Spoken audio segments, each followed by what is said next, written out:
હનુમાનજીને કથા પ્રિય હતી, સ્વામિનારાયણ ભગવાનને કથા પ્રિય હતી. એટલે મેં કાલે કહ્યું સત્શાસ્ત્ર વ્યસનાય નમઃ. સ્વામિનારાયણ ભગવાનને વ્યસન શેનું? સત્શાસ્ત્રોની કથા સાંભળવાનું. માટે મારી બહેનો ભાઈઓ બધાને વિનંતી, રોજ અડધી કલાક કથા રોજ સાંભળવી, કોઈને કોઈ સત્શાસ્ત્રની. અને મેં કીધું એક્સ્ટ્રા ટાઈમ તમારે કાઢવાનો છે જ નહીં. રસોઈ કરતાં કરતાં બહેનો કથા સાંભળે, જમતા જમતા કથા સાંભળો. હવે તો ભગવાનની દયા, મોબાઈલમાં યુટ્યુબમાં ખોલી અને ચડાવી દો. જમવાનું 15 મિનિટ કામ પૂરું થાય, 15 મિનિટ કથા સંભળાય. ઓછામાં ઓછું 3 ટાઈમ તો જમતા જશો, બરાબર. 10-10 મિનિટ જમવામાં સમય જતો હોય, બરાબર. 10-10 મિનિટ તમે જમતી વખતે કથા સાંભળો તોય અડધો કલાક તો થઈ જ જાય.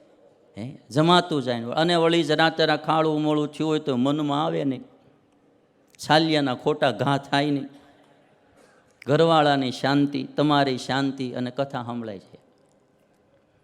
ક્યાંક ગાડીમાં બહાર જતા હોય, કથા સાંભળે. કપડું રોજે મેલું થાય એને રોજ ધોવું પડે છે. શરીર રોજ મેલું થાય એટલા માટે રોજ સવારે સ્નાન કરવું પડે છે. જો તનને મેલ ચડતો હોય, કપડાને મેલ ચડતો હોય, તો ઈથી વધારે આપણા મનને રોજ મેલ ચડતો હોય છે. અને એ મેલને ધોવા માટેનું પાણી, જળ એ ભગવાનની કથા છે, સત્સંગ છે. એનાથી જ એ મેલ ધોવાય. અને એટલા માટે રોજ કથા સાંભળવી. પણ નિષ્કુળાનંદ સ્વામી તો શેખપાટના હતા, જામનગર પાસેના. સ્વામી ઉદાહરણો કેવા આપ્યા. જવાસો નામની એક વનસ્પતિ આવે, એ ઉનાળામાં લીલીછમ હોય, વરસાદ જેવો વરસે ને એટલે હુકાઈ જાય. સ્વામી કે વરસાદથી બધી જ વનસ્પતિ લીલી થાય, પણ જવાસો હુકાઈ જાય.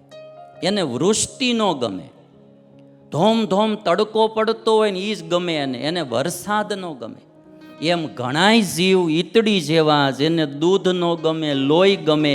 એમ ઘણાય જીવ જવાસા જેવા, જેને વરસાદ ન ગમે, તડકા જ ગમે.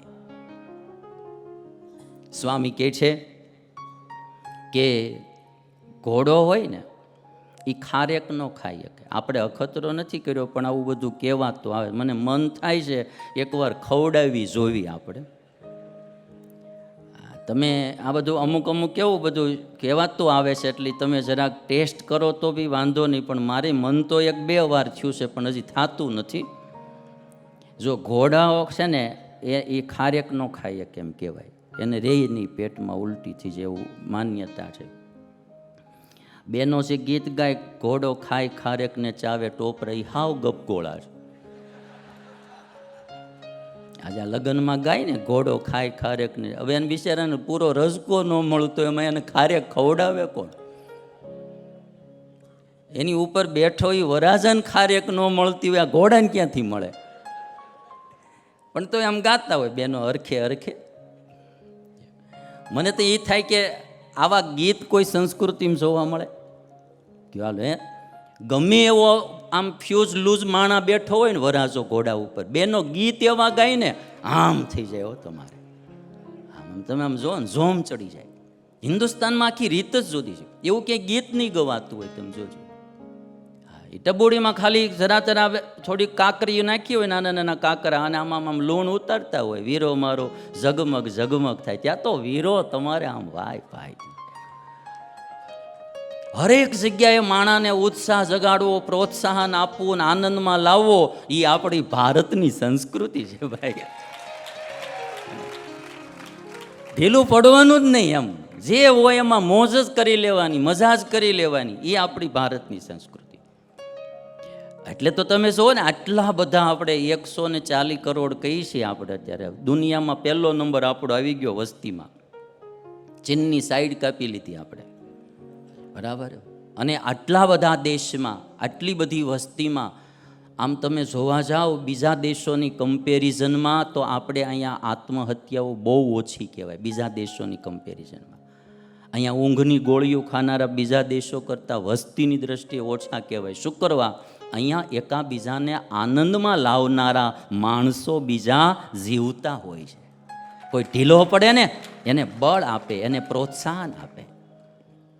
એટલે ખારેક ન ખાઈ શકે ઘોડો, કૂતરાને જો તો ખીર ન ભાવે અને ગધેડાને સાકર ન ભાવે, એમ મોળા જીવને ભગવાનની કથા ભાવતી નથી.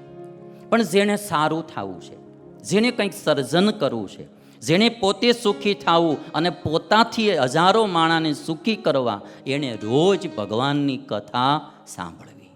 એનાથી બહુ સારા વિચારો મળશે. મારા 53-54 વર્ષ થયા, સાધુ થયો અને લગભગ 33-34 વર્ષ થયા. આજની તારીખમાં મને કોઈ સત્શાસ્ત્રની સારી વાત સાંભળવા મળે, કોઈ માણાથી સારી વાત સાંભળવા મળે તો હજી મને આમ નવી પ્રેરણા મળે, બળ મળે કે મારું આ વાત બહુ સારી કહેવાય.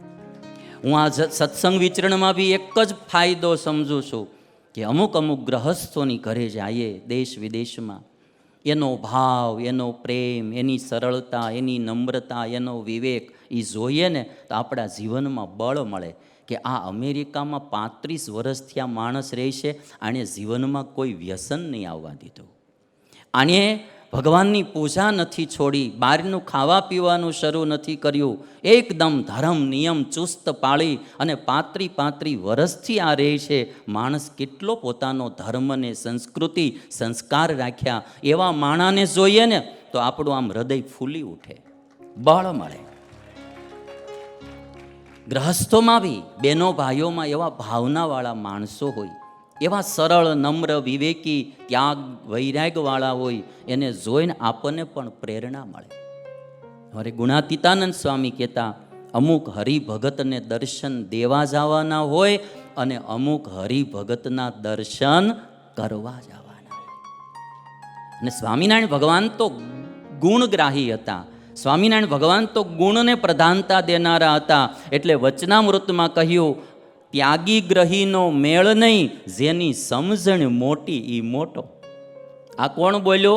સ્વામિનારાયણ ભગવાન. ત્યાગી ગ્રહીનો મેળ નહીં, જેની સમજણ મોટી ઈ મોટો. કદાચ ભગવા પહેરી લીધા હોય, ત્યાગી થઈ ગયો હોય, પણ સમજણ મોળી હોય, અને કદાચ કોઈ ગ્રહસ્થાશ્રમમાં હોય અને એની સમજણ સારી હોય તો એ ગ્રહસ્થ પણ શ્રેષ્ઠ છે. અને એટલા માટે વાલા ભક્તો રોજ કથા વાર્તા સાંભળે.